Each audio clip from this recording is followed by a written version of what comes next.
Boa tarde, muito obrigado pela presença de todos, para esse evento que é um bate-papo sobre acessibilidade.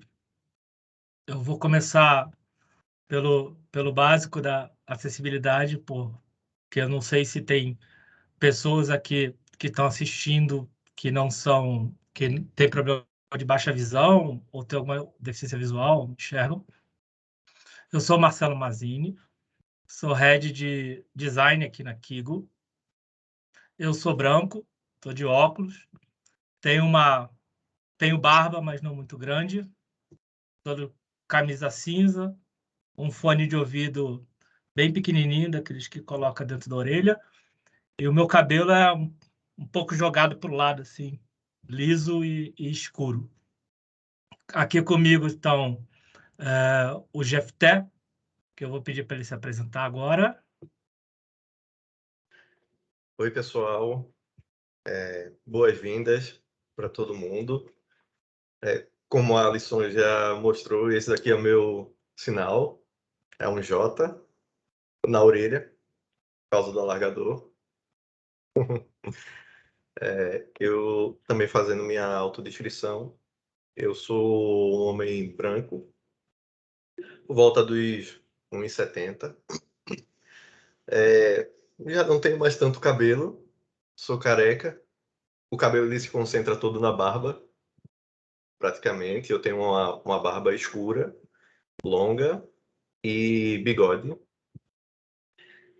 E eu acho que é isso. Mais um pouco para frente eu falo mais um pouco sobre mim, mas falando especificamente sobre a Kigo. Aqui eu atuo como UX Researcher, junto com o Mazzini e com um time diverso e muito interessante.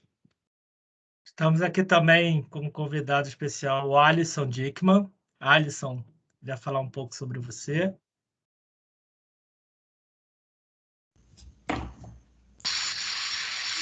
Olá, meu nome é Alisson, eu sou surdo,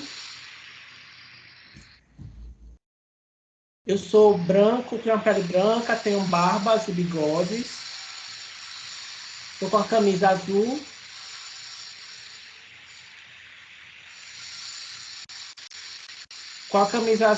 com o nome Libras, né? O meu fundo é verde bebê, né? Do lado tem uma lista marrom, né? Eu vou aqui falar sobre a falta de acessibilidade e qual a importância de ter acessibilidade dentro das empresas. Nas empresas tecnológicas e na tecnologia também. Um grupo de surdos luta para ter para se sentir confortável e ter essa acessibilidade, né?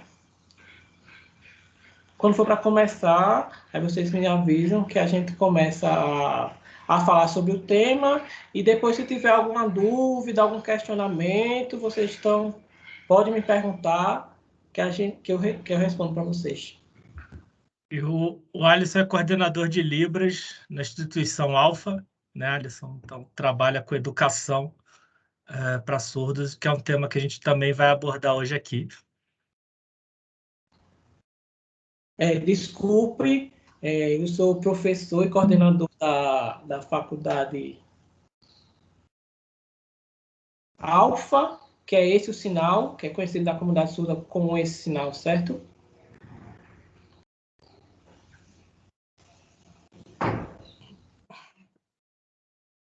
Da faculdade. Em Recife, Pernambuco, né? Com foco em Libras, né? Que tem curso de Libras, tem curso de pós-graduação em Libras também, né? Formação de tradução e interpretação de Libras, né? O foco principal é na área da saúde. Porque tem muitos médicos enfermeiros, pessoal na área da saúde que não sabe Libras, né? Aí, por isso, eu pensei que criar um curso focado nessa área da saúde, né? Na comunicação junto com as pessoas surdas. E também tem um curso de Libras voltado para polícia, certo? Tem um curso voltado para a área da polícia, porque tem muitos policiais que não sabem Libras, né? Então é importante ter esse curso voltado nessas áreas, né? Nessas áreas principais. Aí eu sou coordenador surdo e eu para resolver os problemas dessas duas áreas com a acessibilidade. Maravilha. Eu vou compartilhar minha tela rapidinho, porque eu acho que tem dois caminhos que a gente vai seguir aqui nessa conversa sobre acessibilidade, porque um dos pontos que é tratado, e talvez o que seja mais conhecido, é a questão regulatória, né? Que são dois caminhos que a gente pode seguir como empresa. Se a gente vai seguir apenas a questão regulatória, que é a Lei Brasileira de Inclusão, que é de 2015, e tem um artigo específico para produtos digitais, para sites, enfim. Mas a gente quer ampliar um pouco essa discussão e mostrar que só pelo regulatório não, talvez seja por questão de as pessoas só enxergarem o regulatório, que muitas das ações de melhorias e adequações de produtos digitais à acessibilidade não ocorrem. Se a gente for olhar o censo de 2010, que foi o último censo que a gente teve, por isso a gente não tem um número mais novo, no censo de 2010, pessoas com deficiência no Brasil, que eram legalmente enquadradas na Lei Brasileira de Inclusão, eram 45 milhões de pessoas, né? Isso numa população de 195 milhões de pessoas em 2010, o que dava praticamente um quarto da população, ou seja, uma em cada 4 pessoas tinha deficiência. Em 2019, um grupo de Washington, junto com a ONU, mudaram as classificações de pessoas com deficiência e passaram a considerar apenas os casos mais severos, né? Pessoas que tinham muita dificuldade para executar uma tarefa ou que não conseguiam de forma nenhuma. Pegando essa nova classificação do grupo de Washington, ainda assim seriam 12 milhões de pessoas trabalhando com a população ainda de 2010. Então, de qualquer forma, é muita gente, né?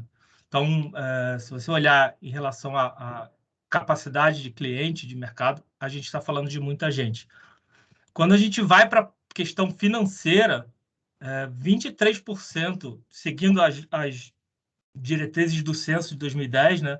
Porque, de novo, a gente não tem esse cálculo 2020, porque ele não foi feito. 23%, mais de 23% das pessoas com deficiência no Brasil ganhavam mais de 5 salários mínimos.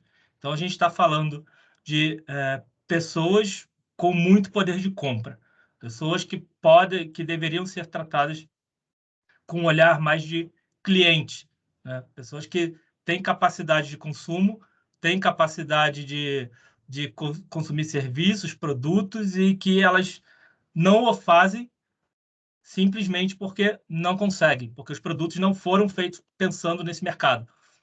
Os produtos foram feitos de uma forma que são grandes barreiras para uso. E, por isso, muitas dessas pessoas desistem de usar, desistem de tentar, muitas vezes, conseguir resolver esses problemas. Quando a gente está falando de renda e você for pensar o que representa 23% numa renda consolidada anual, a gente está falando, segundo o censo de 2010, de 408 bilhões de reais por ano, e mesmo com o recorte de 2019, a gente está falando de uma renda consolidada de 83 bilhões de reais. Ou seja, cada vez que a gente recorta, que a gente tenta jogar contra o número, que a gente tenta fazer uma conta para tentar desafiar essa quantidade de pessoas, esse mercado, ainda assim são números muito altos e muito expressivos. Se for pensar aí que 1% de 83 bilhões já é muita coisa. Quem conseguir uma fatia de mercado desse jeito já está falando aí de 800 milhões de reais por ano, por exemplo, de capacidade de consumo, se você pegar uma fatia de mercado. Então, quando você começa a botar isso em números, começa a botar essas pessoas dentro do mercado consumidor, começa a botar essas pessoas de acordo com a capacidade de consumo que elas têm, você está falando de um mercado muito grande, que hoje em dia é completamente pulverizado, não porque todo mundo tenha produtos digitais que são acessíveis, mas porque a maior parte dos produtos digitais não é acessível. Então, acaba que vão procurar, cada um vai procurar resolver de um jeito ou resolver da maneira menos pior possível que tem aí no mercado. E agora eu vou descompartilhar a tela para começar uma pergunta para o Jefter, lançando essa questão sobre essas pessoas com deficiência, e seus comportamentos, por exemplo, como hoje está pulverizado, mas como é o comportamento, eles se organizam em comunidade, têm engajamento, como é que é o comportamento das pessoas com deficiência como consumidores?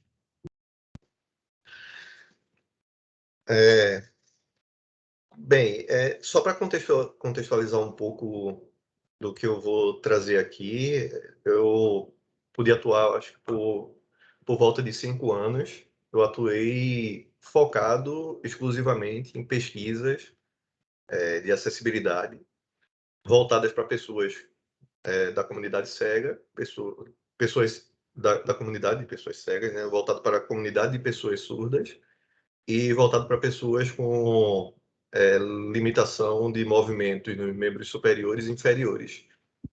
E nesses anos, especificamente quanto a como as comunidades se organizam, deu para ver bem a diferença dos grupos. Então, quando você pensa em acessibilidade, em trazer pessoas desses grupos para, sei lá, passar por momentos de pesquisa de usuário, ou então para integrar times, algumas coisas que vocês precisam ter em mente é que eles são grupos bem distintos, que pensam de forma diferente sobre a deficiência e se organizam de forma diferente. Por exemplo, pessoas com limitação motora, normalmente, elas vão estar mais reunidas em clínicas de recuperação, por exemplo, ou então em organizações, em ONGs, melhor dizendo, ou algumas instituições ali mantidas por essas pessoas que são focadas em determinada patologia. Então, por exemplo, você vai ter uma instituição que ela é focada em pessoas com a síndrome de Duchenne, e outra instituição que é focada em pessoas com paralisia cerebral. E aí isso também a gente consegue ter ali um pouco do comportamento que essas pessoas elas vão sociabilizar muito com aquelas que estão próximas da sua condição nesses lugares e com seus familiares, que aí você tem alguns níveis de cuidadores, dependendo do grau de acometimento, essas pessoas vão precisar de cuidadores. Aí você tem o cuidador profissional, o cuidador familiar, o cuidador voluntário. O voluntário geralmente estão nessas instituições. O familiar vai lidar com o dia a dia. O profissional, aí geralmente vão estar nessas clínicas de recuperação. Então, são fontes também de informação e de contato com essas pessoas. Já a comunidade surda, que a Alisson parte dela e é bem ativo nela e com certeza tem muito mais propriedade do que eu que falar. Mas uma coisa que eu acho que é muito interessante, eu aprendi muito com o Alisson, inclusive, e com pessoas da comunidade, é que eles enxergam a deficiência auditiva, a surdez, como sendo parte do que eles são como indivíduo. Então, isso não é uma coisa que lhes faltem, é uma coisa que lhes tornam o que eles são. Então, isso é alguma coisa que eles têm que lhes tornam, dão essa percepção de indivíduo deles. E as pessoas com deficiência visual, sim, as pessoas surdas, por conta da limitação que a sociedade impõe das barreiras de comunicação e os serviços, as pessoas por aí na rua, mesmo as Libras sendo uma linguagem, uma língua oficial brasileira, não é ensinado português e não as Libras, então é imputada essa limitação que faz com que eles tenham também essa dificuldade de se relacionar com as pessoas de fora do grupo. Apesar que há diversas outras maneiras, assim, a gente pode se comunicar por texto, a gente não precisa ter medo de falar, nem de chegar junto. Além disso, as pessoas com deficiência visual, elas também se organizam socialmente em organizações, tem dois tipos, basicamente, né? Organizações que são feitas por pessoas com deficiência. Aqui, eu sou de Pernambuco, né? Então aqui, por exemplo, tem a APEC, Associação de Cegos, Associação Pernambucana de Cegos. Lá, desde a diretoria até os cargos ali mais hierarquicamente baixos são compostos basicamente por cegos. Então, tem uma ou outra pessoa ali que não é cega, mas não porque precisam de alguém evidente, mas porque, de acordo com as capacidades ali funcionais ali para a função que exercem. Tanto que eu acho que da última vez que eu tive contato com eles, tinha uma secretária que era vidente e uma recepcionista. Eu não, da última vez que eu fui, ano passado, foi ano retrasado, com a pandemia a gente fica meio perdido quanto a tempo, né? Tinha somente essas duas pessoas, eu não sei se tem mais agora. E tem instituições que são feitas para eles. Por exemplo, aqui, eu esqueci o nome da instituição, mas ela é gerida pela Igreja Católica. Fica em um bairro aqui, eu não lembro exatamente o nome da instituição, mas eu já cheguei a conversar com a madre superiora lá em um tempo que eu estava realizando umas pesquisas por lá. E aí eles têm cursos também de Libras, assim como na PEC, curso de Libras, curso de informática, tem diversos tipos de cursos e ensinos e formas de ajudar esse público. Só que lá é uma instituição feita para essas pessoas, para essa comunidade. Então, as pessoas que estão construindo, que mantêm e que constroem essa instituição e prestam esses serviços, não necessariamente são pessoas com deficiência visual. E eu acho que Alisson ele pode, com certeza, com mais propriedade, falar da comunidade surda. Seria legal que o Alisson também preparou um material para a gente, né? Então, você pode... O espaço é seu agora, Alisson, e depois, assim, quando você terminar, você nos avisa e a gente emenda no papo. Ok, certo. Meu nome é Alisson. Eu vim aqui falar sobre... Vocês estão me ouvindo bem? Espera aí.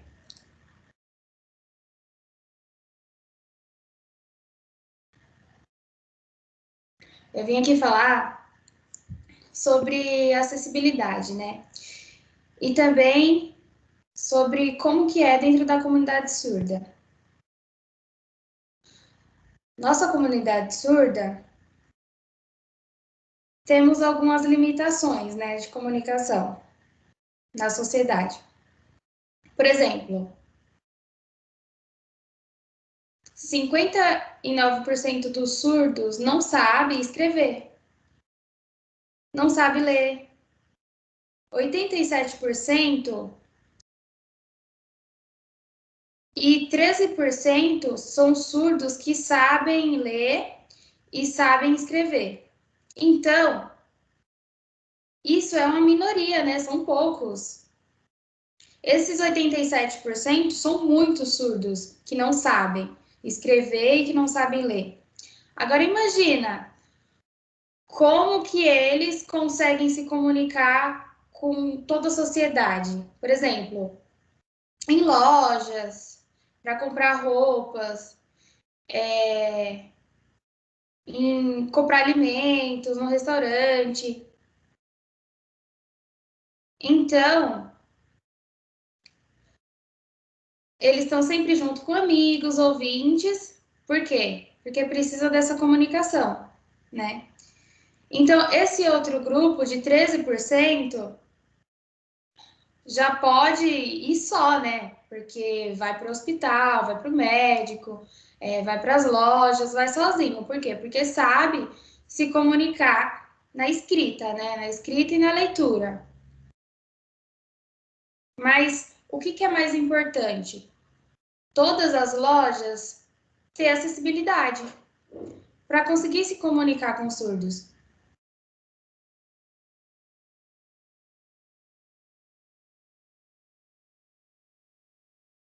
Por exemplo, os clientes. O cliente é muito importante para a loja. Então, se a loja pensar em ter acessibilidade em Libras, é muito melhor. E vai vender muito mais, porque os clientes eles vão poder divulgar para outros e falar, olha, essa loja tem acessibilidade em Libras. E todos os surdos vão para lá, né? Vão para lá comprar muito. Então, precisa pensar melhor, porque já tem, né, lei, mas eles não se preocupam muito com lei, né? Eles só valorizam as pessoas, né? Os clientes, os deficientes. É bom, isso é importante. Valorizar as pessoas com deficiência. Por quê? Porque os deficientes precisam disso, né? A sociedade precisa se adaptar, né? Com qualquer deficiência.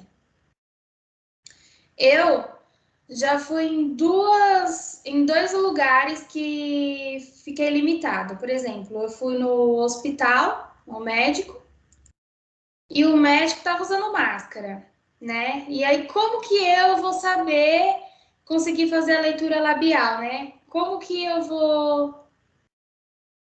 O médico não queria tirar a máscara para falar, né? Não queria. E eu respeito, né? Mas como que eu vou saber? Como que eu vou entender? Aí ele escreveu, eu vi, mas eu não consegui entender. Porque a letra é muito difícil, né? E eu fiquei assim, como que eu vou fazer agora? Né? Eu vou embora daqui, porque isso já tá perdido. Então, assim, eu preciso do médico, mas como que eu vou me comunicar? Então, isso é muito difícil, né? E as empresas perdem o quê? O cliente. Por quê? Porque eu uso plano de saúde, né? E eu cortei, né? Porque não tinha como me comunicar. Eu saí. Então, eu conheço muitos surdos que também vão no médico e não sabem se comunicar e precisam ir junto com o pai ou com a mãe. Mas é tipo assim, o surdo ele quer, às vezes, ele quer ir para coisas particulares, né? Não precisa estar junto com a mãe ou com o pai. Então, isso é muito triste. Também, eu conheço dois casais de surdos, duas pessoas surdas são casadas. Um casal de surdo, então. Eles dois foram pro motel, né? Mas como que lá não tinha nada de acessibilidade, né? Só usavam o telefone. Mas como que o surdo ia pedir comida, né? Como que ele ia usar o telefone? Então, assim, é muito difícil. Então, assim, o casal saiu também, foi embora, perdeu. Mais um cliente. Então, assim, eu já vi também. Tem uma casa que vende pão. E lá tem acessibilidade em tudo. Para cegos, para surdos, para cadeirantes, para tudo. Por quê? Porque a empresa valoriza as pessoas. Porque a empresa valoriza os deficientes. Então, assim, eles usam música. Eles usam música, por exemplo, quando a pessoa cega. Travou um pouco. Desculpa. Quando a pessoa cega entra, que travou. Quando a pessoa cega entra na loja para comprar o pão, né? Entra na padaria para comprar o pão. E aí as pessoas usam um microfone, falam, né? Explicam como que chega, como que entra, para qual lado, se é direita ou se é esquerda. Vai falando, e isso é perfeito, muito melhor, porque o cego, ele se sente muito feliz, né? Ele se sente bem. Por exemplo, o cadeirante. Lá tem a rampa, né? Então, assim, já é específica para o cadeirante. Para o surdo, tem as pessoas lá que trabalham lá que sabem Libras. Então, assim, se comunicam com o surdo com muita facilidade. Eu não tenho nenhuma limitação. Então, assim, essa loja ela está muito desenvolvida. Por quê? Porque as pessoas com deficiência, elas avisam e indicam essa loja, então ela vai crescendo cada vez mais. Parece que o quê? Que ela se preocupa com as pessoas, que na minha opinião é muito importante tudo isso. Eu penso que as empresas, né, precisam de tecnologia, elas precisam organizar propostas e mostrar para todas as outras empresas, para as outras empresas ver o que precisa, né, de acessibilidade. Na minha opinião, isso é muito importante. Por exemplo,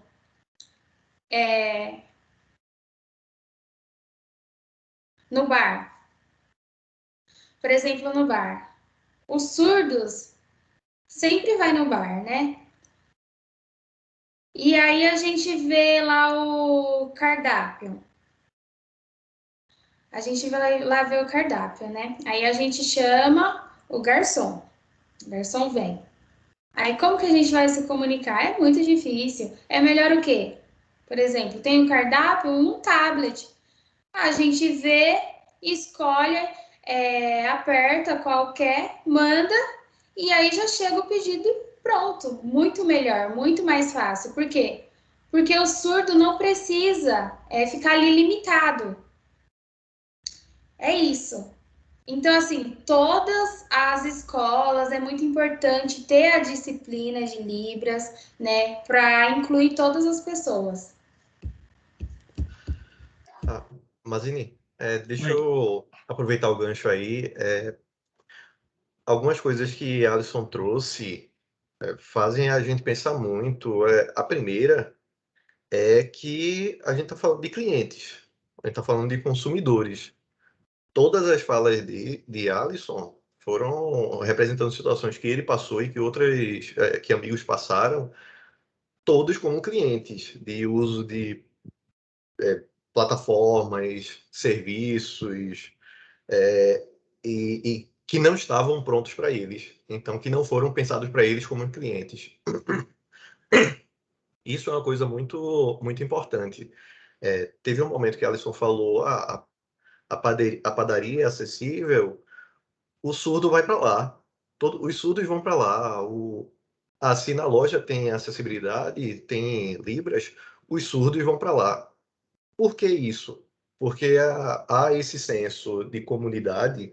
Nesse senso de comunidade, muita troca de informação e recomendação. Então, quando uma marca, um produto, uma loja não é visto como sendo acessível, há toda uma divulgação dentro da comunidade de que aquilo ali não é um ambiente que respeita a comunidade. Vou dar um exemplo para vocês, uma coisa bem curiosa que aconteceu nas pesquisas que eu fiz. De algumas dezenas de pessoas cegas, que eu fiz algumas entrevistas e testes, eu comecei a achar interessante que todos, na verdade quase todos, sei lá, mais de 90%, tinham o mesmo celular, exatamente o mesmo modelo de celular, que era o Moto G3, na verdade a variação, o Moto G3 e o Moto G4, variavam entre esses dois. Inclusive, alguns cegos que tinham o poder aquisitivo bem maior, tinham um iPhone, que eles consideram com maior acessibilidade por causa do VoiceOver, e também tinham um Moto G desses. E aí eu perguntei para algum deles porque eu estava vendo que praticamente todos tinham esses celulares. Eles disseram que substituíram as marcas que eles tinham de celulares anteriores, porque começou a ser divulgado entre os grupos ali de pessoas com deficiência visual, de que o Moto G era uma série de celulares com mais acessibilidade, porque ele tinha um Android mais puro ali, então não tinha tanta customização das empresas. E aí, sem essas customizações, não tinham os problemas de acessibilidade que vinham com elas. E isso daí acontece para qualquer comunidade. E uma coisa muito interessante, não acontece somente com as pessoas que legalmente, na lei, elas estão dentro de uma faixa de pessoas com deficiência. Então, se a pessoa enxerga até 0,05 tem acuidade, melhor dizendo, 0,05 no melhor dos olhos, então ela está dentro dessa faixa de pessoas com deficiência total de visão. Então, não é somente essas pessoas que vão deixar de utilizar um produto acessível, que não tem acessibilidade, um produto ou um serviço, mas também as pessoas próximas a ela, que não têm nenhuma limitação. Por respeito a essas pessoas. Aconteceu um fato muito interessante por esses dias. Um rapaz, publicou numa rede social um textão imenso descascando um, um, um serviço. Não vou citar nomes aqui. Um serviço bancário. Isso, por acaso era um serviço bancário. Então estava descascando esse serviço bancário por causa de uma funcionalidade lá que eles tinham. E essa pessoa estava reclamando por causa da acessibilidade, porque o leitor de telas não conseguia ler determinada informação que era muito importante, e a pessoa não conseguia usar os seus cartões de crédito por causa disso, mas ele não era cego. Ele estava lá como filho de uma pessoa cega. Então, vocês acham que essa pessoa que não é cega, que não está dentro desses números que Mazini trouxe, dos 45 milhões ou 12 milhões, que essa pessoa vai utilizar esse serviço? Não vai. Há alguns dados também no censo de 2010 sobre a quantidade de pessoas por domicílio. Então, em caráter geral, 3,3 pessoas ali. 3 pessoas e um braço e uma perna, vamos dizer mais ou menos assim, né? Que moram em uma casa. Então, são ali, em média, 3 pessoas por domicílio, no geral, né? Nível Brasil.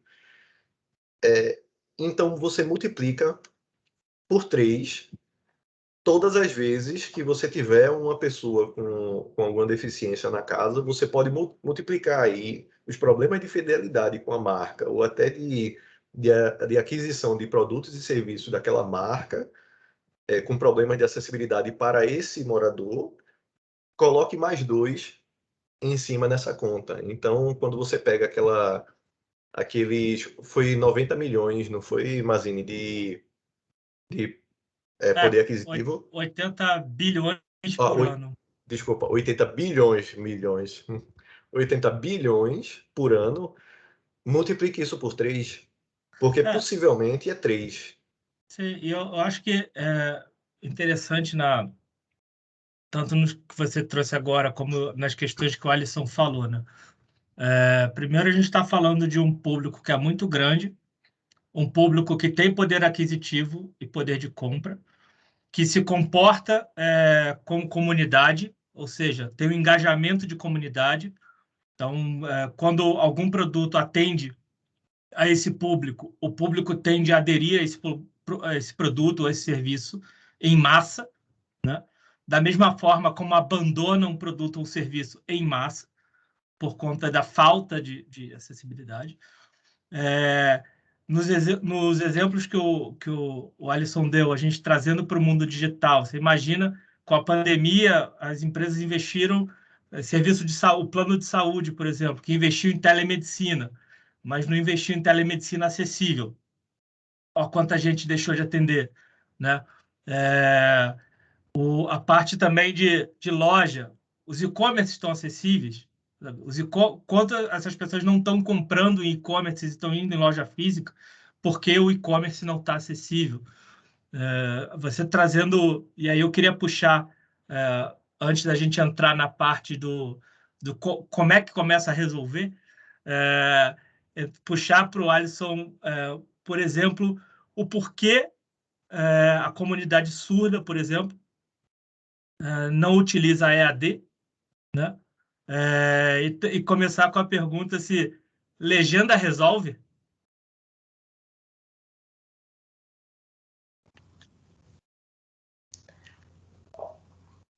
Depende, né?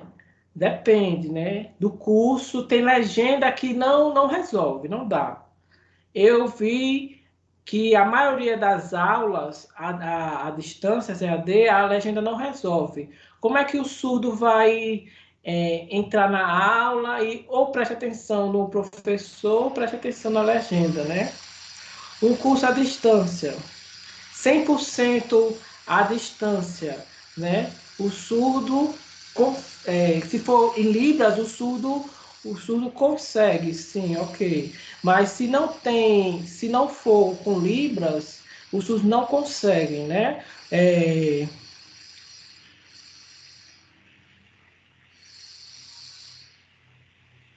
Barman, sim, eu faço um curso de barman.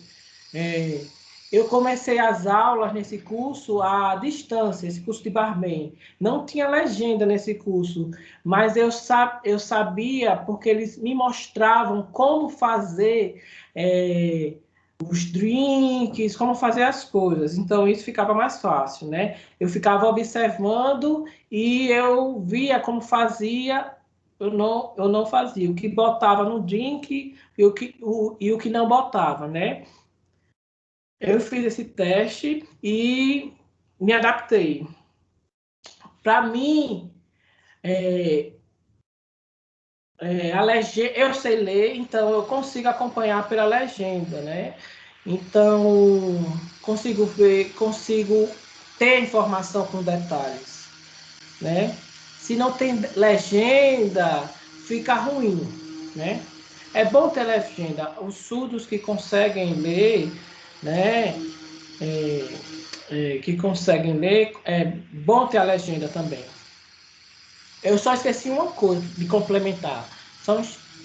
No ano passado, quando começou a pandemia, eu comecei a fazer autoescola, né? Eu fui em 2 lojas e perguntei, tem intérprete? Fui nas 2 autoescolas e perguntei, tem intérprete? Eles disseram que não. Aí eu peguei a lei, mostrei para eles e eles não deram bola, né?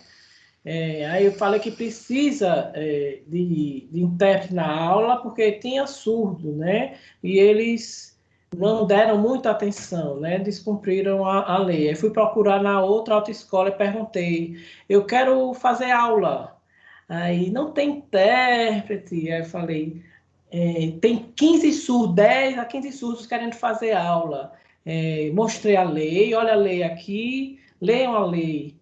Né, eles ficaram com medo, aí fizeram, ok, eu vou resolver, eu vou ligar para conseguir um intérprete, né? E isso, nesse telefonema demorou muito, aí eu desisti. Então, até hoje, eu tenho vontade de aprender, de ter aula de direção, mas eu não consegui porque não tinha acessibilidade, né?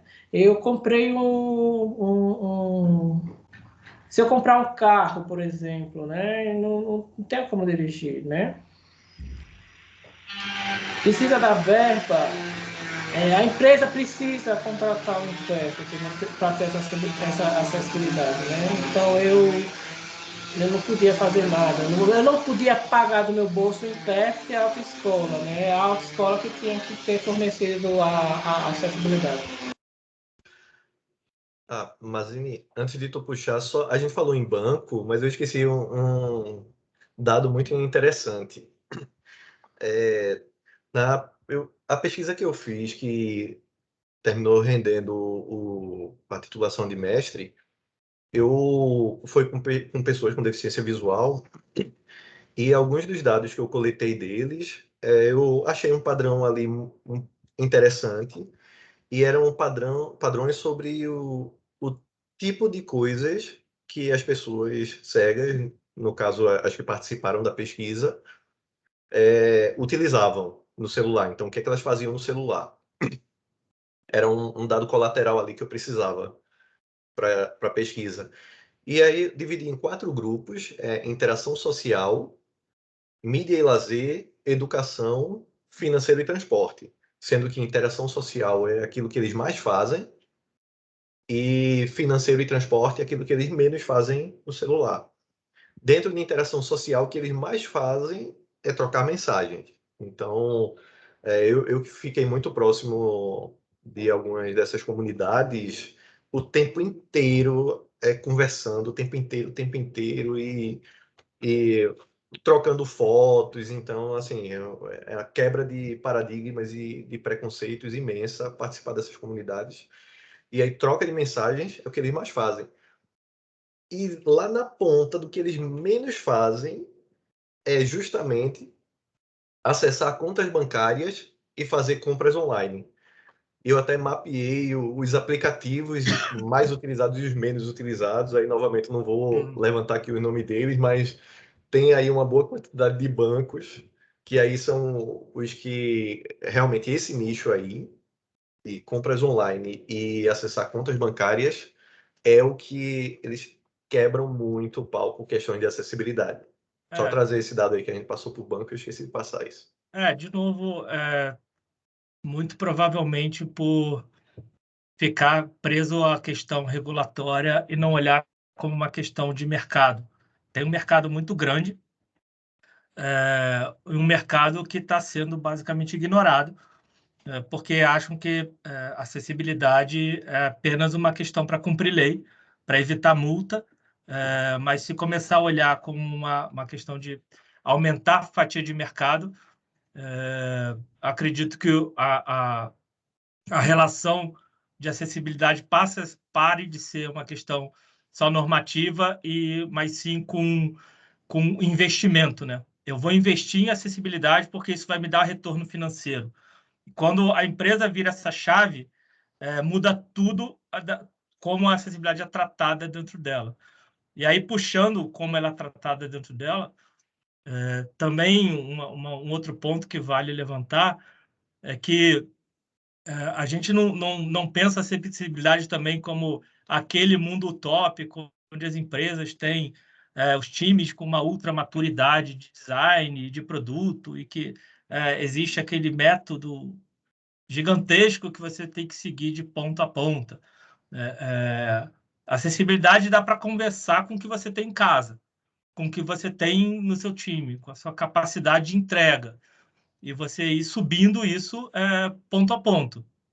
E eu queria de você alguns pontos sobre isso, Jefté, precisa fazer a acessibilidade resolver todos os problemas de uma vez ou não?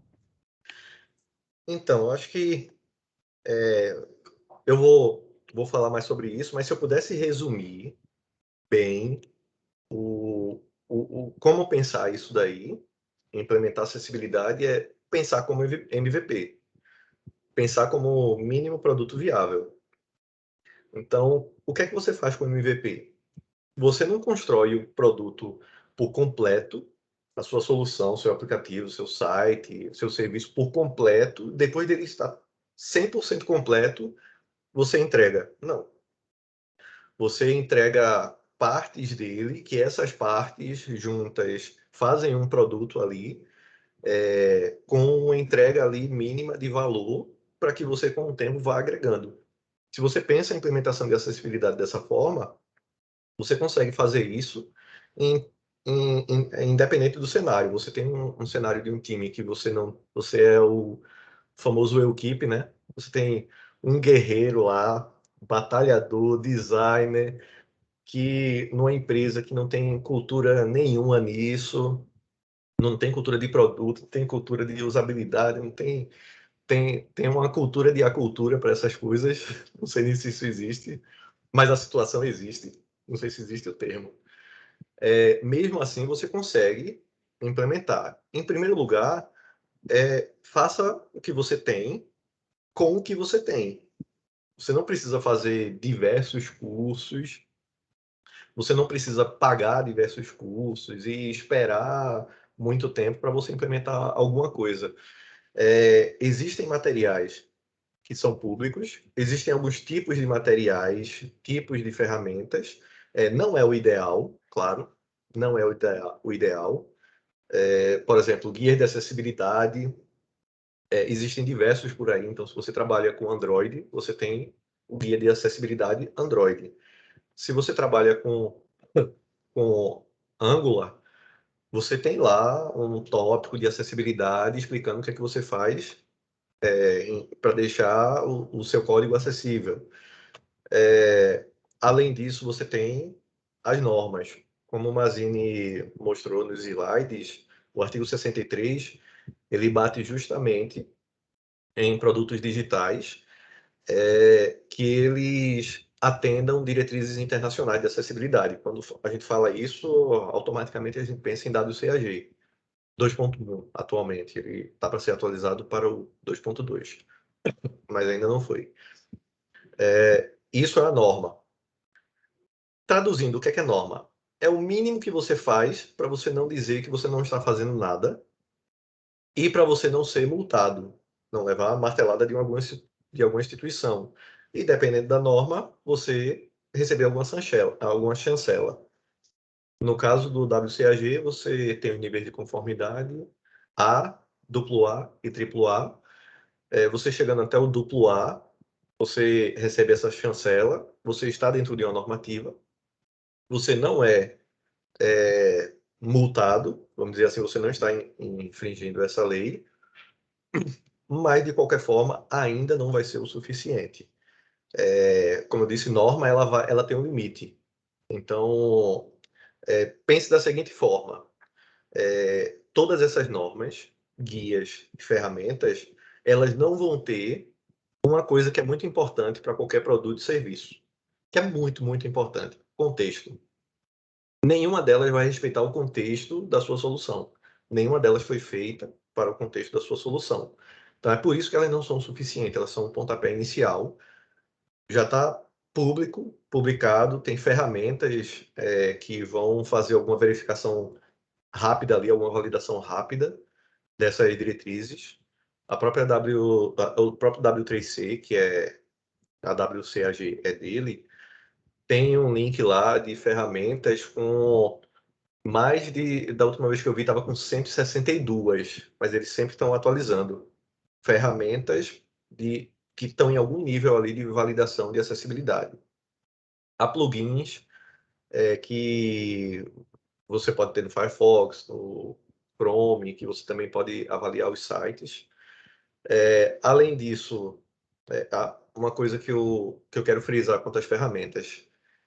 As ferramentas, elas não são mágicas, então elas não vão resolver todos os seus problemas. Inclusive, vai rolar agora de 5 e 5 da tarde, se não me falha a memória, 17h05, um papo muito interessante com grandes nomes da acessibilidade aqui do Brasil, discutindo justamente isso daí, sobre as ferramentas, sobre a limitação delas, pelo TDC, inscrições gratuitas, então aconselho vocês irem lá também. Puxando sobre ferramentas, sobre esse início, é legal entender assim que, de novo, falando de níveis de maturidade, né?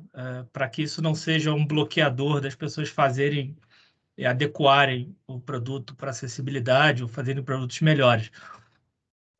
Acho que o primeiro ponto é entender que, cara, você precisa saber como você está agora, né? Como é que o seu produto está agora. Então, fazer um diagnóstico.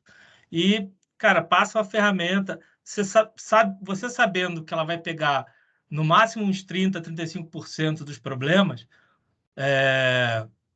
mas se é o que você consegue fazer agora, se é o que você consegue entregar agora, cara, já é um passo. Já vai te dando fôlego para justamente ir evoluindo, criar uma estratégia de evolução. E como todo produto, como a gente está falando de pensar em mercado, é importante definir métrica, entende dentro de casa qual parte dos seus clientes, por exemplo, tem deficiência, né? E que tipo eles têm, que grau tem. Será que você tem, na parte dos seus clientes, uma parcela de surdos? Será que você tem uma parcela de pessoas com deficiência visual? E você vai adequando os produtos passo a passo. Assim. Empresas, por exemplo, que têm programas de PCD, que você tem funcionários que são cegos, que são surdos. Chama esses funcionários para a parte do discovery, para entender como é que está o produto, que eles façam uma crítica de barreira de uso que eles têm no produto da empresa onde eles trabalham. E você consegue começar com o que você tem em casa, você consegue fazer de pouco a pouco. É importante entender isso, que entende que parte do processo de design hoje em dia a sua empresa consegue fazer. E você encaixa a acessibilidade nesses mesmos processos. Então, não precisa você revolucionar, criar um time gigante de uma hora para outra, ou tentar resolver. Você tem lá 15 funcionalidades no seu aplicativo. Cara, qual é a principal? Às vezes, começa resolvendo a principal, mede resultado. Então, a questão é também entender isso de o mato está muito alto, né? Então, quando você começa a baixar o mato, os resultados também começam a aparecer rápido. E isso vai te dando fôlego para buscar dentro da empresa esse investimento no público, criando um produto que atenda a todos os públicos. Você pode ir fazendo ele faseado. E importante entender também que quando você está pensando acessibilidade, entenda que você vai estar impactando pessoas que não têm deficiência, mas que por uma questão temporária de situação, elas estão passando pelas mesmas limitações. Por exemplo, uma pessoa que está segurando compras de supermercado numa mão, ela só tem uma mão livre para navegar no celular. Ela está equivalente nessa situação a quem tem um braço amputado. Mas é situacional. Em algum momento ela vai deixar a sacola de mercado. Alguém que está com o braço engessado está com uma limitação temporária. Então, durante um período, ela está equivalente a alguém que tem um braço amputado. Então, quando você pensa que alguém que acabou de sair do oftalmologista dilatou a vista, não consegue enxergar direito, ela está por um tempo equivalente a pessoas que têm baixa visão. Se você for pensando que um produto desenvolvido com pensamento das pessoas com deficiência são um mercado, são clientes, eles vão estar beneficiando em situações do dia a dia todo mundo, assim, independente de uma pessoa ter ou não deficiência, vai estar beneficiando. E quando eu digo beneficiando, eu estou reforçando isso várias vezes, porque a gente vive num mundo que também não dá para achar que as empresas são filantrópicas. Beneficiando o seu cliente significa que o seu cliente está consumindo o seu produto. E isso é receita para dentro da empresa. E isso justifica o investimento em acessibilidade, né? E aí eu queria, enfim, ouvir um pouco mais, ou saber um pouco mais do Alisson sobre essas questões em produtos digitais, outras barreiras.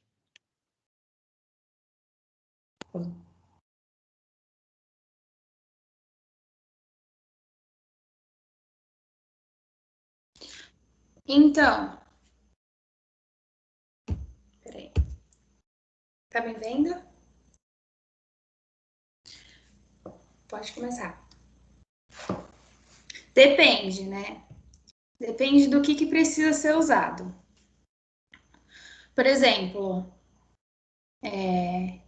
eu vi que precisa de alguma coisa, mas uma pessoa surda mora sozinha. Como que ela vai entender que as pessoas de fora estão chamando, batendo na porta, tocando em campainha? Como que o surdo vai ver se ele não ouve nada? Como que ele vai ouvir se ele não ouve nada? Então, assim, a gente tem que aprender a colocar uma campainha de luz, né? Já tem fora do país, mas aqui no Brasil não tem. Lá nos Estados Unidos já tem, aqui no Brasil não tem. Então, assim, nós queremos usar isso, porque eu, Alisson, moro sozinho. Então, assim, eu preciso utilizar isso, porque as pessoas vêm me visitar aqui na minha casa, batem na porta e eu vou ouvir como, né? Ou também, já aconteceu, né, na semana passada, um homem veio aqui, né, e ele veio colocar a internet, né? Ele veio colocar a internet e o homem tava lá e eu nem sabia, né? E aí os vizinhos que deram o meu número do meu WhatsApp, ele me mandou mensagem, aí eu vi e ele falou que já estava lá, já fazia 1 hora chamando.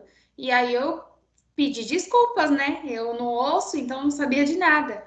Então, assim, pensa estratégias boas para, por exemplo, a campainha ou celular, que o celular vibre, né? E aí consiga abrir a porta, porque assim, eu moro em apartamento. Não tem vigilância, não tem portaria. Então, assim, é um prédio normal, simples. As pessoas podem entrar direto a qualquer momento. Mas, na minha opinião, travou um pouco. Travou. Volta um pouco da sua sinalização. Na sua opinião, as empresas precisam melhorar o trabalho nos produtos digitais, né? Precisa estudar e ver o que está faltando. É bom estudar e perguntar também para os surdos, né? O que precisa, o que falta, estudar, anotar. Por exemplo, eu sou surdo, como que eu vou ouvir se a pessoa chama na minha casa na rua, né? É difícil. Então, assim, é só isso. A gente poderia passar umas 5 horas aqui falando de exemplos e mais exemplos, às vezes assim, bem tragicômicos sobre essas questões, mas eu queria pontuar sobre essa questão de você começar com o que você tiver para implementar acessibilidade, mas não parar por aí, colocar num processo e evoluir ele. Um exemplo disso é você, quando colocar vídeos, você colocar legenda. Assim, é o mínimo. O melhor seria se você, além da legenda, você tivesse o intérprete de Libras. Mas se você não tem ainda esse serviço de intérprete de Libras, coloque a legenda. Se você não vai fazer a legenda ainda, uma legenda lá certinha, específica, utilize esses serviços de legendagem automática, por exemplo, do YouTube, Mas não pare por aí, porque tem uma situação que a gente estava vendo um dia desses, por acaso é um banco também, a gente não está com implicância, eu juro, mas era um banco em que estava usando esse serviço de legenda automática. Não, claro que eu não vou falar qual é o banco, mas justamente na legenda, quando falava o nome do banco, a legendagem automática trocou o nome dele por tapa de bater. Então era, venha e resolva no tapa. Abra sua conta no Tapa. Abra sua conta no tapa. Então, ok, assim, não vamos ser usados de violência dessa forma, mas sim, só para trazer que isso é engraçado, mas é gravíssimo, porque era justamente O nome era a o nome do marca, né? banco, a marca dele, bateu de cara no branding, em que a pessoa surda, quando ia ter acesso a isso, iria ficar muito confusa. Mas, ok, comece por aí, você só não pode terminar aí. Eu acho que assim, a gente já está com 1 hora mais ou menos de papo. Eu acho que é um bom momento para abrir para perguntas do pessoal. Tami, eu não acho que você que Estou aqui. abre os microfones ou o pessoal manda no chat, Isso. como você prefere fazer? Pessoal, se quiserem falar, fazer perguntas, podem levantar as mãos ali nas reações, que eu abro o microfone, ou se sentirem mais confortáveis, pode mandar no chat que os meninos respondem. Felizes da vida.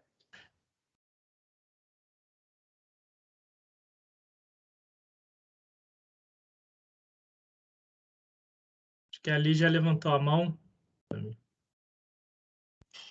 Permitir o microfone dela. Oi, pessoal, boa tarde, tudo bem? Boa tarde, Lígia. Alisson, boa tarde, tudo bem?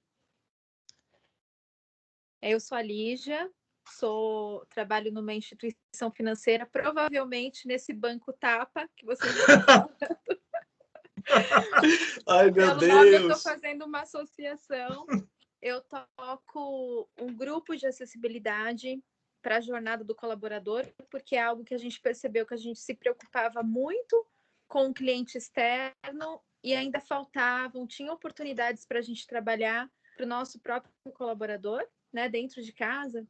E eu queria perguntar para vocês que há uma dificuldade nossa agora, nesse momento, é entender como é que a gente capacita os nossos desenvolvedores para fazer uma semântica de código correta. Então, o Jefté colocou aqui, né, super importante aquele ponto que diz que não existe ferramenta milagrosa, e a gente já viu isso, a gente procurou de mercado com inteligência artificial, né, com promessas que iam converter nossas páginas e não funcionou. Então, agora a gente vê a importância de não só colocar, né, acessibilidade em todas as fases incrementais do projeto, né, como um MVP mesmo, como vocês colocaram aqui, mas capacitar o time a desenvolver corretamente.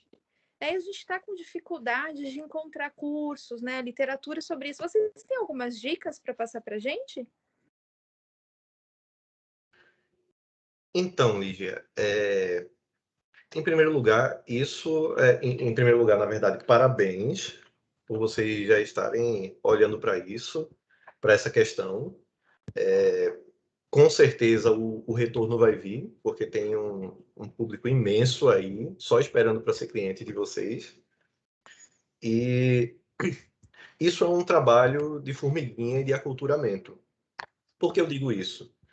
Eu trabalhei durante um tempo muito próximo de designers e desenvolvedores, e houve situações em que o pessoal de desenvolvimento ali, de desenvolvedores, no caso tinham sido 2, vieram falar com a gente de design por algumas questões de acessibilidade que eles estavam achando que tinha passado pela gente, mas que eles pegaram. Então não eram nem pessoas de teste, nem designers, eram desenvolvedores e que estavam captando possíveis questões ali de acessibilidade por causa de cultura. Então, claro que há empresas que vão disponibilizar serviços aí que vão fortalecer isso, vão chegar aí para lidar com questões emergenciais.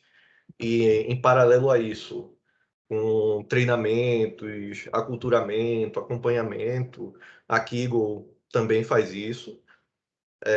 Mas eu acho que essa de pensar em MVP também serviria para isso.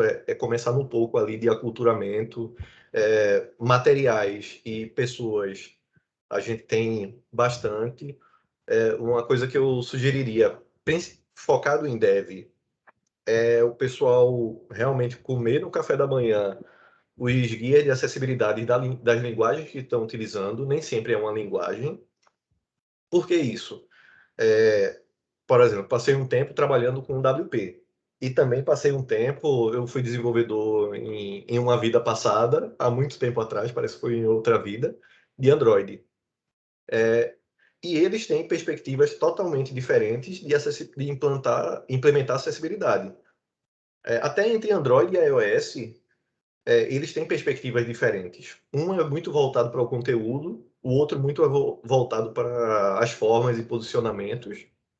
O WP já vai ser muito voltado para alguns pilares ali, que é Narrator, Tab Navigation,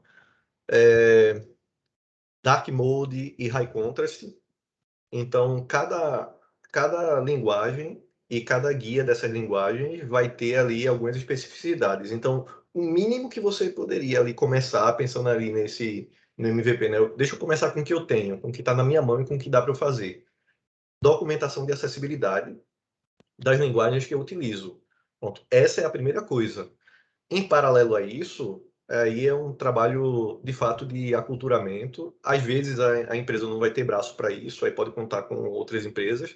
Se conseguir ter braço para isso, cada vez mais é crescente aí o número de profissionais que tem na área, em que trabalham de alguma forma de ajudar as empresas a aculturar ou geram materiais, palestras, seja pessoas de desenvolvimento e design. Acho que quanto mais o time de dev for próximo do time de design, melhor também para isso daí, porque às vezes você está num lugar em que são mundos completamente diferentes. Então, também vai impactar nisso daí. Então, você vai ter o pessoal que vai só olhar para essa documentação de acessibilidade, mas isso ainda não é o suficiente, porque eles vão deixar passar coisas por falta de pensar ali o produto e o usuário, porque o dev ele também precisa pensar produto, usuário e negócio. Eu digo isso porque eu já fui dev. Isso, assim, aumenta demais a capacidade de uma equipe de desenvolvimento próximo do pessoal de design. Por quê? Porque o pessoal de design, quando já joga coisas acessíveis, eles em si já vão aculturando o pessoal. O trabalho do design é muito de argumentação. A gente pensa que design é quem desenha a tela. Não, design é quem argumenta a tela, quem argumenta a interação, quem argumenta fluxo.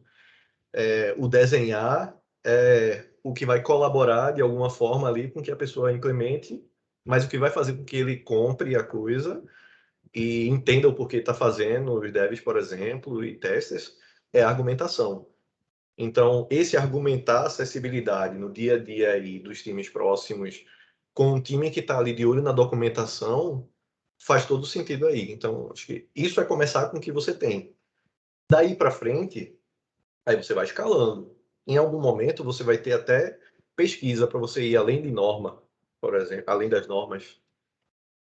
Acho que eu acho que é legal também, que isso foi algo que a gente está fazendo aqui, Lígia. O nosso time, por exemplo, de design, hoje conta com um designer que é surdo, a gente conta com cegos, a gente conta com pessoas de baixa visão, estamos contratando pessoas com dificuldades nos membros superiores de mobilidade. E isso também enriquece um pouco enriquece um pouco não, né? Enriquece, quanto mais diversidade, mais enriquece, porque como eles, por mais que eu estude acessibilidade, implemente tudo, eu não vivo essas barreiras no meu dia a dia. Então, naturalmente, um designer que for surdo, um designer que for cego, ele, na hora que estiver pensando nos requisitos daquele produto, ele também já vai estar pensando com acessibilidade e vai conseguir passar essas questões para frente.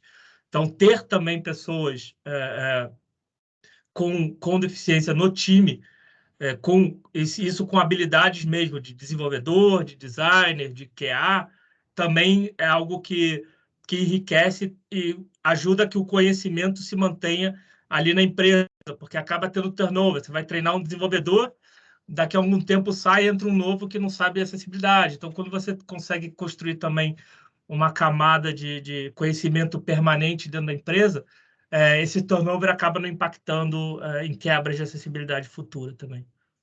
Isso é excelente, porque a gente está num momento que a gente fala muito de diversidade cultural, diversidade de gênero, orientação, raça, e por que não diversidade de corpos, diversidade de habilidades e diversidade de capacidades. Quando você tem um time com habilidades diversas, com capacidades diversas, com corpos diversos, você naturalmente consegue construir para a diversidade de pessoas que é o mundo real. Perfeito, obrigada, pessoal. Ótimas dicas.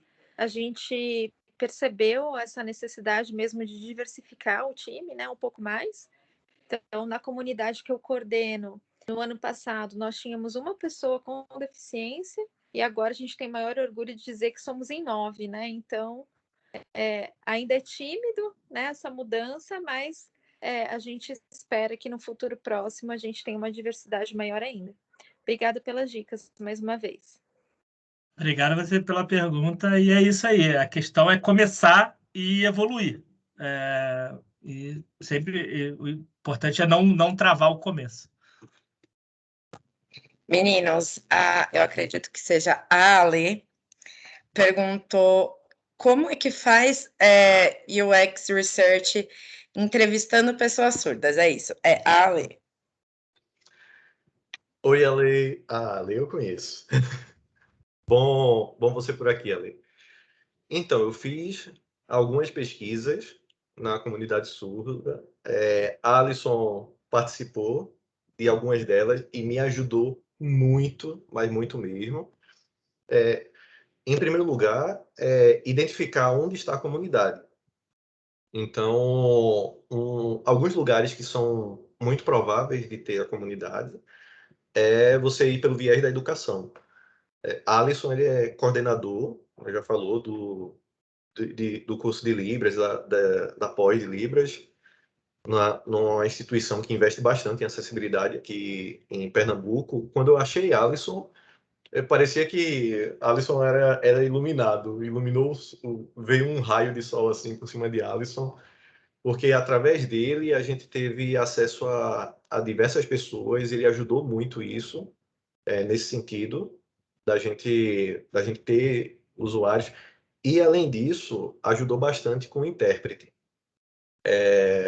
Na escola tem intérprete, então, em alguma janela ali, a gente conversando, conseguiu achar um espaço em poder ter a atuação desse intérprete. Outro lugar aqui que a gente achou foi a Universidade Federal de Pernambuco. Então, dentro da universidade tem curso de Libras.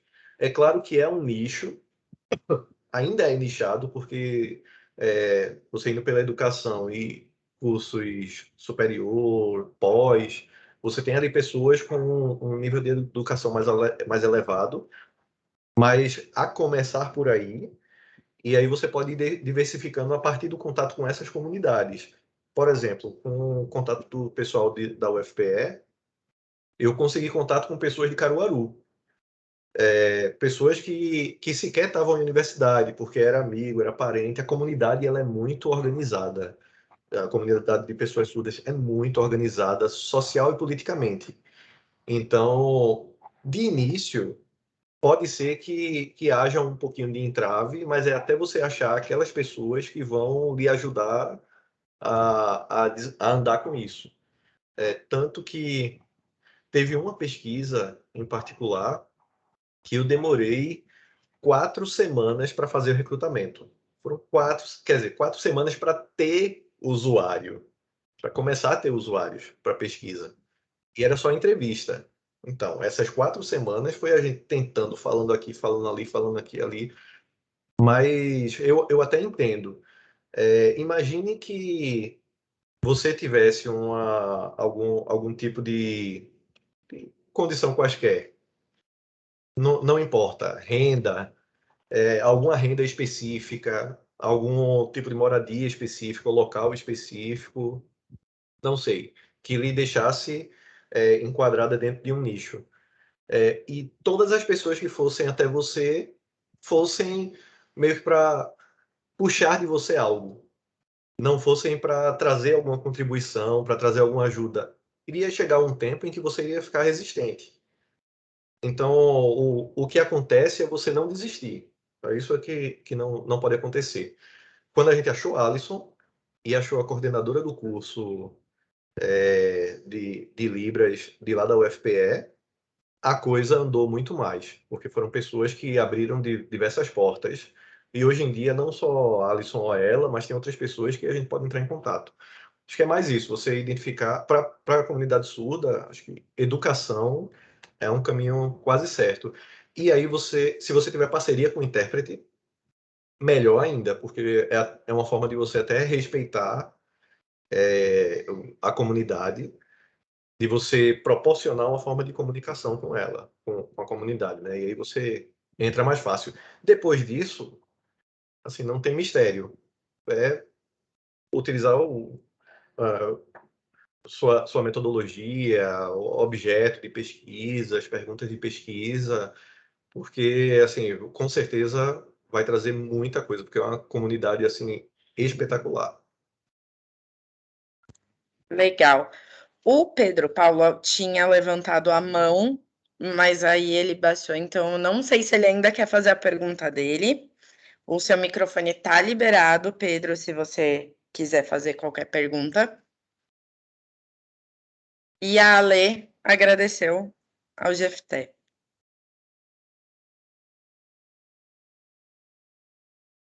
Bom, acredito que a pergunta do Paulo já tenha sido respondida, né? Então, se mais alguém tiver alguma pergunta. Oi, alô? Oi, estamos te escutando. Oi, desculpa. É rapidinho só. É só para perguntar nessa parte eu ouvi o GFT falando sobre aculturamento. E daí, dentro desse processo de produto, serviço digital, quando a gente fala em acessibilidade, é muito de vivência, né?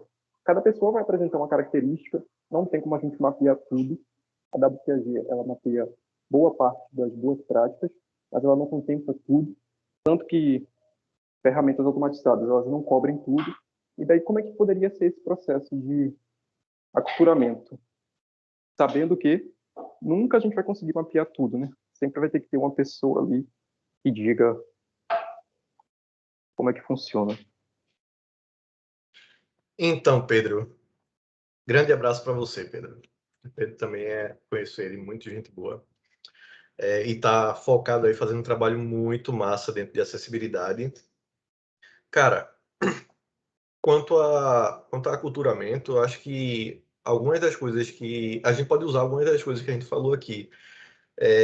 Acho que a principal é a gente deixar esse paradigma que a gente usa para essa forma que a gente usa para enxergar esses públicos, para enxergar eles como clientes. A partir do momento que a gente enxerga eles como clientes, dentro de produto, qual é o nosso trabalho? Pensar em identificar um problema, um público a qual aquele problema acontece e alguma forma de resolver esse problema. E quando a gente pensa na forma de resolver esse problema, a gente pensa em como o público sofre esse problema, como ele interage sei lá, com a situação ou com aquela ação. E aí, tudo que a gente utiliza para pessoas que não estão enquadradas dentro dessas deficiências legais, ali por lei, né? A gente pode usar para pessoas que estão enquadradas dentro dessas deficiências. Então, a gente vai fazer benchmarking, a gente vai pesquisar sobre os comportamentos. Pense que é como se surgisse uma nova forma de interação. Então, imagine que surgiu uma nova forma de interação, assim como foi quando surgiu as interações naturais. Então, por exemplo, interagir por voz. Houve uma crescente de artigos, de vários artigos e pesquisas, e o mercado bastante fomentado, quando surgiu a capacidade computacional, né? Porque a pesquisa em si já tem décadas, mas a capacidade de fazer isso real, da navegação por voz, quando isso começou a ser feito, houveram diversas pesquisas, todo um movimento do mercado para entender como as pessoas iriam se comunicar com os sistemas por voz. E eu estava até assistindo um dia desses a Odisseia, e aí tem o HAL, né? Que você se comunica por voz com ele, então, só para ver do tanto de tempo que isso já era uma ideia. E aí, como as pessoas se comunicavam, eu cheguei a fazer pesquisa de acessibilidade para assistentes virtuais de smartphones, com pessoas com deficiência motora.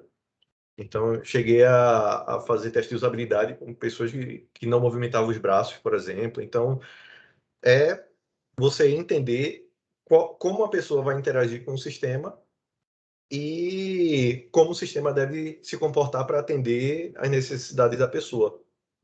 Acho que você olhando as pessoas como usuários, como clientes, como pessoas que vão fazer com que a sua empresa ali aumente o rendimento da empresa, assim, sendo bem pragmáticos, a gente vai usar essas coisas que a gente já utilizaria. É claro que é muito... Eu não sei, eu estava pensando agora, talvez seja mais fácil você fazer pesquisa com pessoas com alguma deficiência do que pessoas sem deficiência. Se vocês pararem para pensar, essas pessoas já se organizam em nichos, muitas vezes, muitas vezes participam de comunidades, e que você sabe muitas vezes onde elas vão estar, e essas pessoas estão sedentas por você, pelo seu produto, pela sua empresa, por vocês atenderem eles no dia a dia. Enquanto, se você for fazer com pessoas que não estão enquadradas nessas deficiências, nós todos estamos soltos no mundo, espalhados, para a gente organizar e tentar ver assim, o que é que tem de similaridade que pode ser adequado àquele meu produto. Então, acho que, assim, e de todo modo, o que a gente falou aqui é uma coisa que eu ficaria muito feliz se vocês saíssem com isso aqui, é isso. Não deixe de fazer. Comece com pouco, com o mínimo, com o que você tem. É WCAG? É WCAG. Comece com WCAG, faça tudo para atender ela. E em algum momento em que esse trabalho aí já vai estar bem operacionalizado, parte para o próximo nível. Um exemplo disso de próximo nível, né? Eu falo aí que tem mais coisa fora da norma, mas só um exemplo. Pronto. Pessoas com deficiência visual utilizam o smartphone por meio de toque e recebe o retorno por meio de áudio, o leitor de telas. A gente tem um componente chamado lista suspensa, o drop-down. Existe um problema de acessibilidade que o drop-down pode gerar se ele ficar da metade da tela para baixo. Por que isso? Um drop-down com muitos itens, se ele ficar muito aqui para baixo, a área de rolagem de tela, que a pessoa com deficiência visual rola com os 2 dedos, a área de rolagem de tela pode ficar muito pequena. Então, ele vai gerar diversas interações para poder rolar ali a tela. E é uma área muito pequena aqui de interação para ele. E isso não está na WCAG, mas foi fruto de algumas pesquisas que eu pude participar, de que quando você trata com drop-down, lista suspensa, é muito importante que você posicione ela do meio para cima da tela. Independente de onde ela for aberta, você posicionar do meio para cima da tela para gerar uma maior área de movimentação. Isso é você ir um passo acima da normativa e que vai fazer um atendimento ao seu cliente de forma mais efetiva. No dia a dia, as empresas, nos seus produtos, geram métricas e mais métricas e pesquisas e um trabalho imenso e gasta bastante dinheiro, muitas vezes, em mudar a posição de um botão E a mudança da posição de um botão gera ali uma grande quantidade maior ali de acesso do que estava gerando. Imagine para pessoas com alguma deficiência que sequer conseguem interagir com esse botão. Então, a partir do momento que elas conseguem interagir com esse botão, você já fez aí o mínimo. A partir do momento que você colocou num lugar que é mais confortável e mais visível, você aumentou aí. Então, acho que meio que essa escadinha aí, você percebendo isso. E quanto ao aculturamento, acho que que a gente conversou aí do que Lígia falou, do que Lígia perguntou, vai muito nesse sentido também. A proximidade de design com devs, documentação de acessibilidade para suas linguagens. O designer, ele precisa trabalhar argumentação, então sempre consumindo para trabalhar argumentação. E ele trabalhando a argumentação, ele vai aculturando os desenvolvedores à medida que eles se relacionam. Eu não sei se ficou claro ou se perdeu alguma coisa aí do que tu estava esperando, vice Pedro. Se não foi tudo, pode dizer.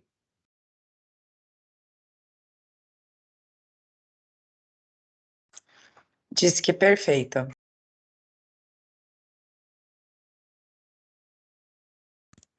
Pessoal, mais alguma pergunta? Levantem as mãozinhas, mandem no chat, que aí eu vou liberando os microfones.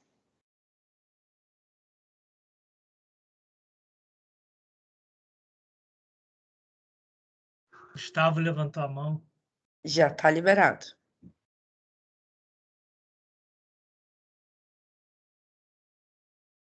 Acho que está sem som. O microfone dele está aberto. Está mostrando para mim que está aberto.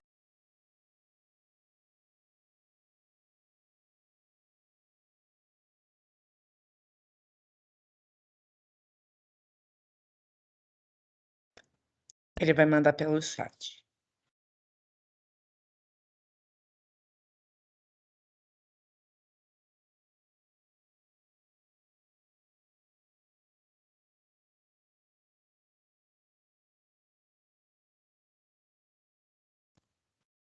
Pode mandar que eu leio aqui, Gustavo.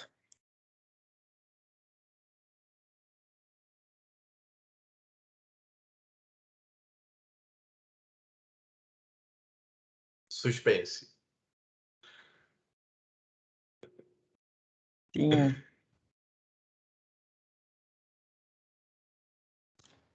Aqui.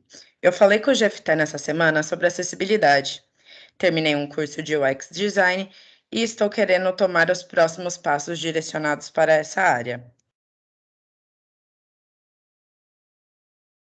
Vem mais? Vou esperar ela continuação aqui para continuar a ler a todos aqui.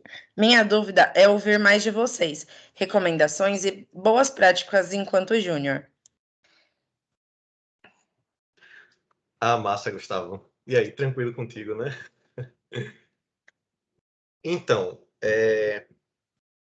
quando eu falo com pessoas assim que estão iniciando, estão migrando, geralmente muitas vêm falar comigo em comunidades ou então pelo LinkedIn, eu pareço mais psicólogo do que alguém de design. Então, a primeira coisa é relaxe, fique tranquilo.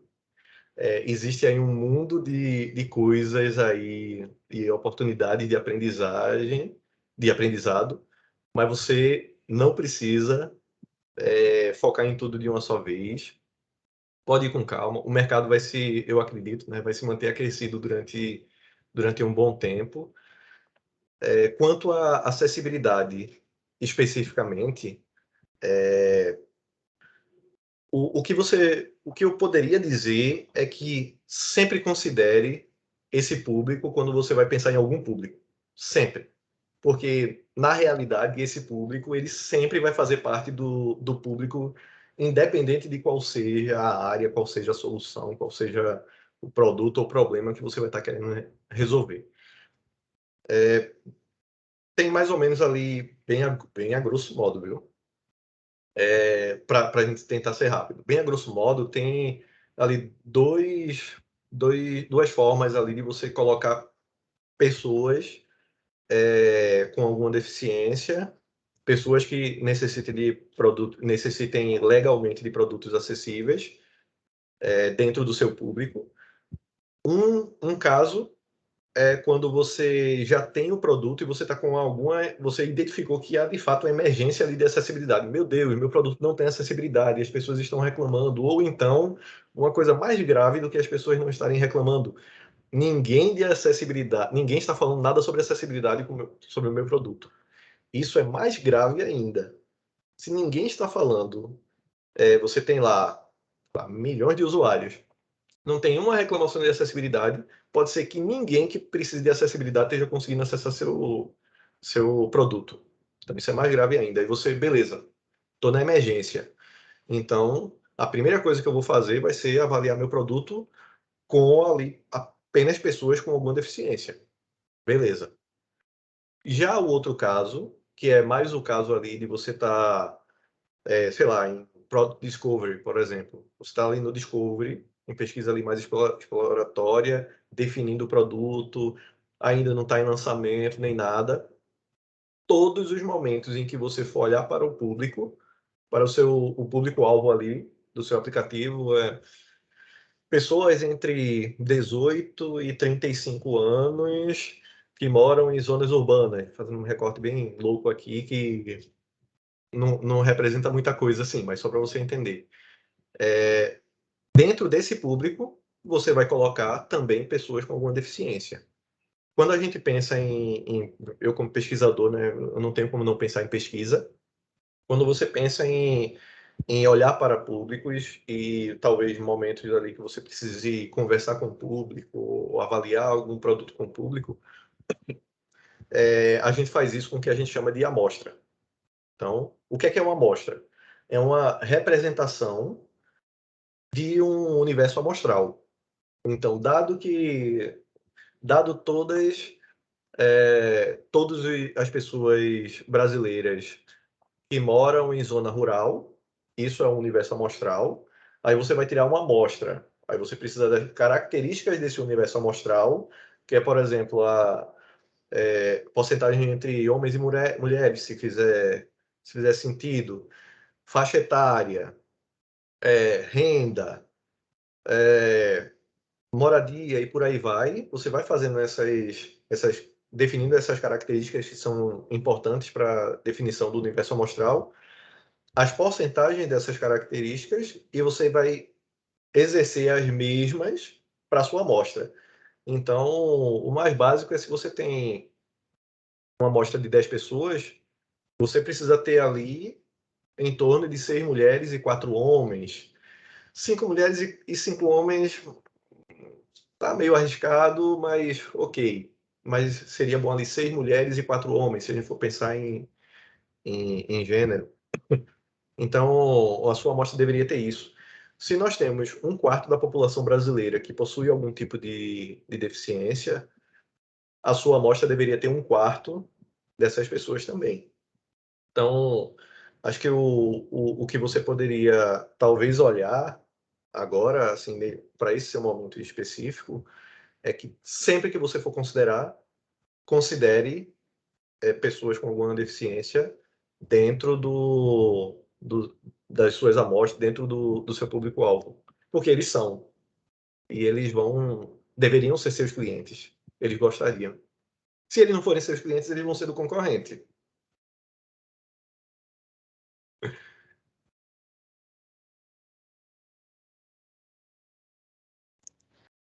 Mais alguém? Gustavo aqui agradeceu. Se mais alguém tiver alguma dúvida, quiser pontuar alguma coisa, perguntar alguma coisa para o Jefté, para o Alisson, para o Mazini também, pode levantar a mãozinha, mandar no chat que eu leio.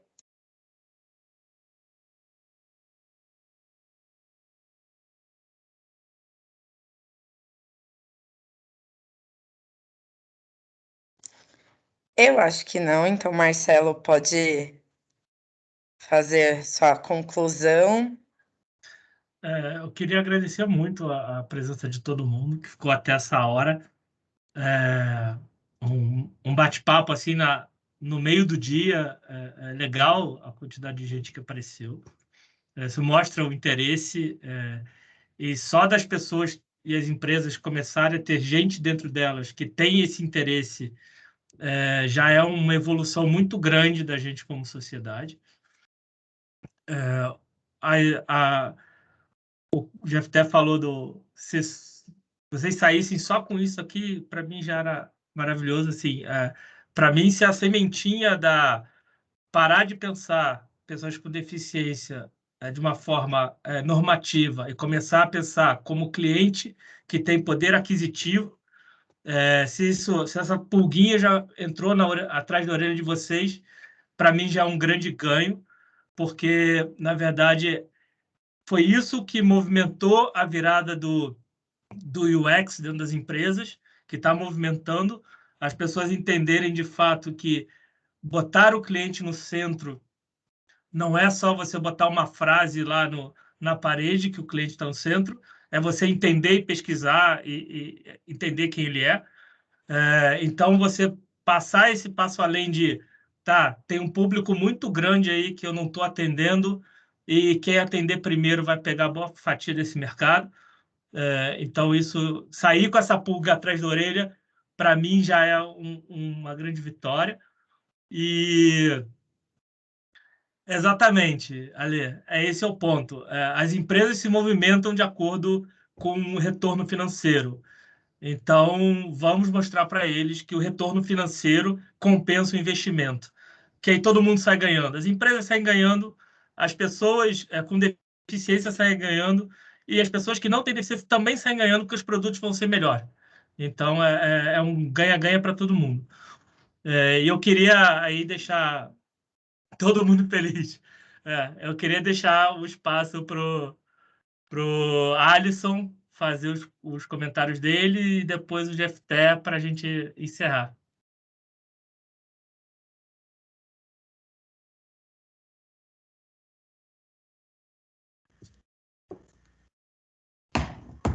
Pode começar.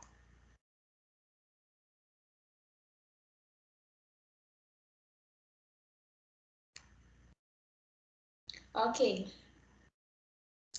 Eu que agradeço, né, por toda a participação, por esse bate-papo, porque isso é muito importante, né, para o nosso trabalho, junto à acessibilidade, né. Então, assim, foi muito interessante esse tema aqui hoje, né, vocês três foram maravilhosos, eu gostei muito de conversar com vocês, de interagir junto com vocês, eu espero que no futuro tenha de novo, né, porque, assim, é muito importante. Então, assim, eu quero o quê? Que todos os gerentes participem, assim, desses bate-papos. Por quê? Todos os donos podem pensar, né, e refletir em como que faz a acessibilidade melhor, né? Porque a deficiência, ela não é só, tipo, uma ajuda. Não, é uma obrigação, né? Porque eles são clientes, então tem que valorizar.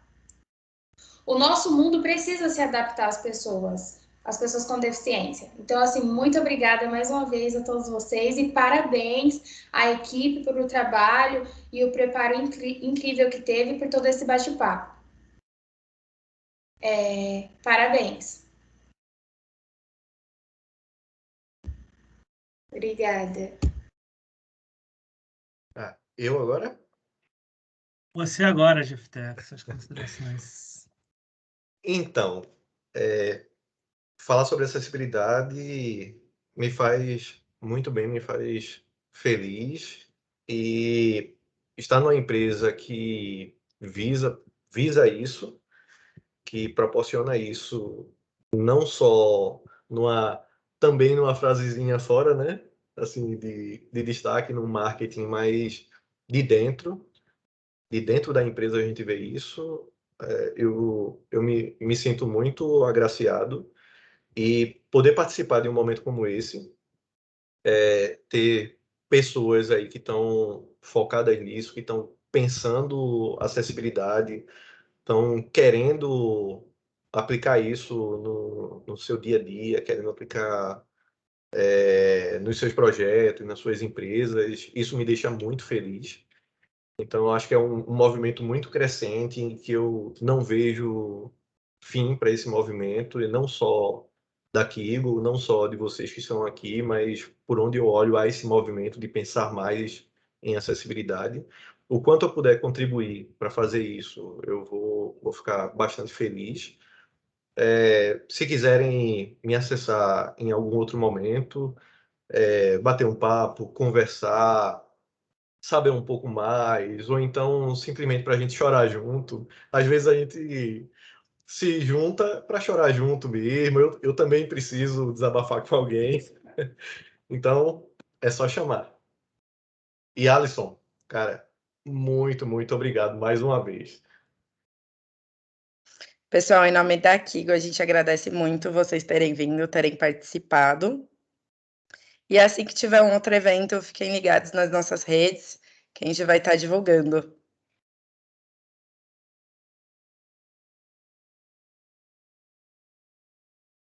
Obrigado, gente. Obrigada, tchau, tchau, Tchau. gente. Obrigada, Obrigada, pessoal. tchau, tchau. Tchau, tchau.